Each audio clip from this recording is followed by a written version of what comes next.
YouTube, Awesome Rider here. Welcome to my review for Kamen Rider Gavv episode 9, and this was a Halloween episode. It was kind of this midway point between they made Halloween kind of central to the story, but it didn't feel like it was the plot. It's really funny because people have been being upset that I've been comparing this so much to Gotchard, and I don't mean to, like, in the sense that I'm like, how can I diss Gotchard this week in the notes? It's more like it'll just bring up comparisons. But this week, actually, a comparison I thought of just in terms of holiday episodes was actually Power Rangers, and how annoyed I was during the Neo Saban era that they always felt the need to force a holiday episode. I'm like, if you can come up with a great episode that's holiday themed and that's the whole thing, great. But it's fine for it to just be a backdrop or like kind of integrate into it subtly. And this was a perfect midway point where Halloween wasn't the main part of the episode, but it was integrated in a way that felt natural. It made it feel like a Halloween episode, maybe you even want to put on it the Halloween era if you really like it.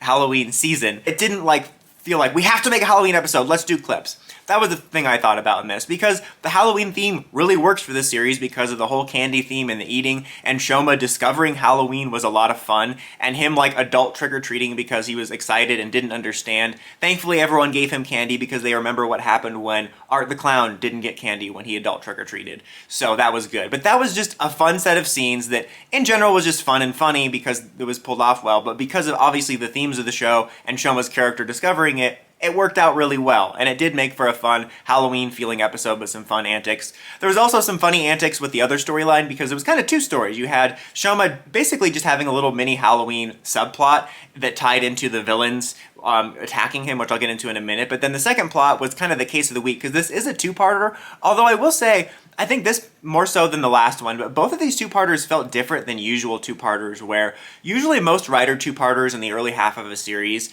have a very clear, like, cliffhanger, this is part one, and like, yeah, there's threads left dangling, but this also felt like a complete experience. Maybe that's because of the Halloween episode, like I know that it's very much a part two next week, but it didn't leave me feeling like this was just half a story, and I'm spending all the review saying, well, that'll be resolved next week or whatever. I don't know, maybe that's just me.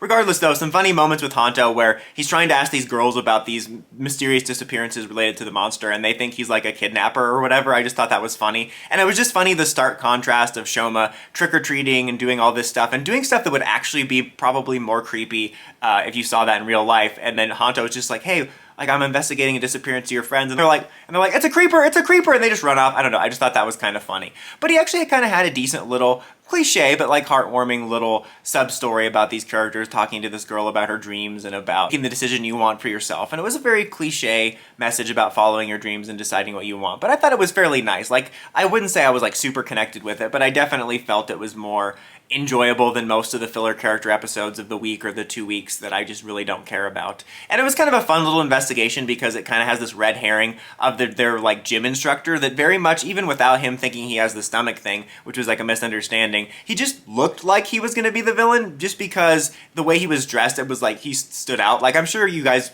have examples of that from Sentai and Rider where there's like a human character or a villain disguised as a human character, and you'll see like a room of people and like they're all dressed just kind of normal, and then you have one wearing like a bright orange scarf and a yellow hat, and they just look like the disguised form of a monster, and he kind of looked like that, like he just stuck out, but it was a red herring, and it was actually this other guy that he'd interacted with earlier that was luring people, and that's kind of a cliffhanger left over because he gets away, and that's what we're going to be resolving. But the other stuff going on involved a little bit of the villains. Is the sisters are kind of on the down and out, and they're trying to prove themselves, and they lure Gavv into a trap where they come up with this heat machine that basically melts all his forms, which was kind of an excuse to show off the new Lollipop form. This one didn't have really a super emotional story, but I still love how like all the forms are memorable, and this one I'm going to remember from the Halloween episode, for that's when he discovered it. And I think it was a little bit too heavy-handed with like the showing why he would need to use it, just because we get it. Like, the other forms melt and these wouldn't melt, or at least not melt as fast, and I feel like him taking forever to connect the dots made him seem kind of dumb since he knows how the powers work,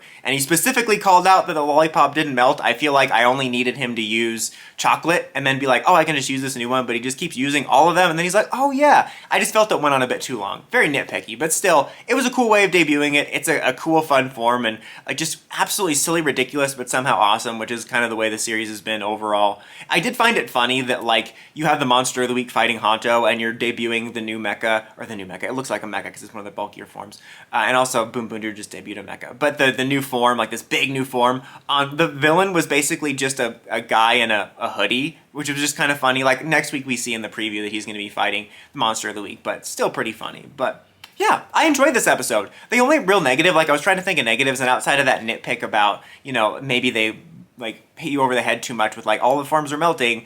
The only other real negative is just like it wasn't a huge landmark episode or anything, but it was a really fun, light little episode. Like, I'm not really one to throw Toku holiday themed episodes on, but this would be a fun one to throw around on Halloween. It was just kind of fun and light, and it had all the things I've been enjoying about it so far, which is it's very well balanced. It's terribly well balanced. So yeah. Anyways, guys, what did you think of the Halloween episode? Let me know in the comments as always. Until next time, don't forget to like, comment, subscribe, and climb the steps and ring that bell to get notifications for my videos. Dawson Rider, signing out.